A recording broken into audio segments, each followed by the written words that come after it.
మనం సంపాదించే ఆస్తిపాస్తుల వల్ల మన ఆయువును పెంచుకోలేము, కానీ ఆధ్యాత్మిక కార్యక్రమాల వల్ల మాత్రమే. నామస్మరణ వల్ల, ధ్యానం, వీటి వల్ల ఆరోగ్యం, ఆయువు పెరుగుతుంది.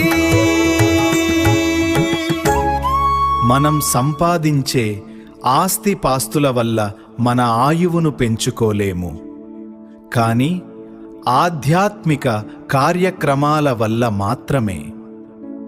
నామస్మరణ వల్ల, ధ్యానం,